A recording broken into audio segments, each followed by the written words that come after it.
Évangile de Jésus-Christ selon saint Jean. En ce temps-là, Jésus disait à Nicodème: Aucun être n'est jamais monté au ciel, à part le Fils de l'homme, qui est descendu du ciel. De même que Moïse a élevé le serpent de bronze sur un bâton dans le désert, de même le Fils de l'homme doit être élevé, afin que ceux qui croient en lui aient la vie éternelle. Car Dieu a tellement aimé le monde qu'il a donné son Fils unique pour que tout homme qui croit en lui ne meure pas, mais obtienne la vie éternelle. Acclamons la parole de Dieu.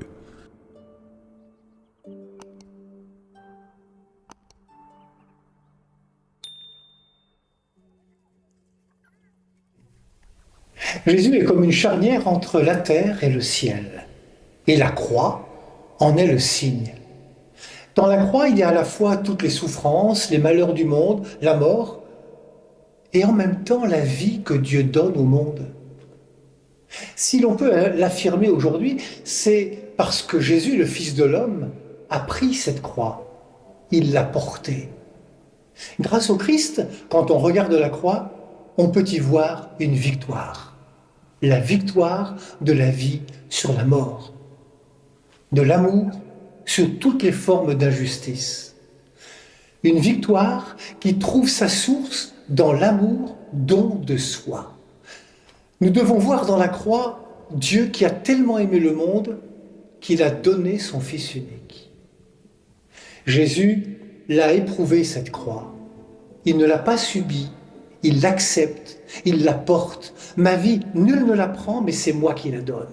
En acceptant ce châtiment infâme, Jésus prend sur lui toutes les souffrances, les malheurs que notre monde subit. C'est ainsi qu'il aime, en donnant sa vie. C'est ainsi qu'il rejoint toutes celles et ceux qui n'en peuvent plus de subir le mal sous toutes ses formes. En cet instant où je vous parle, j'ai bien sûr des visages qui viennent à mon esprit, visages d'hommes et de femmes éprouvés par tant de souffrances et d'injustice. En prenant sur lui ce qui blesse l'humanité, en acceptant ce chemin injuste, Jésus se fait frère jusque dans la mort pour que nous devenions ses frères et sœurs dans sa résurrection. Dieu a envoyé son Fils dans le monde, non pas pour juger le monde, mais pour que par lui, le monde soit sauvé, connaisse la vie. La seule motivation de Jésus, la seule motivation de son Père, c'est l'amour.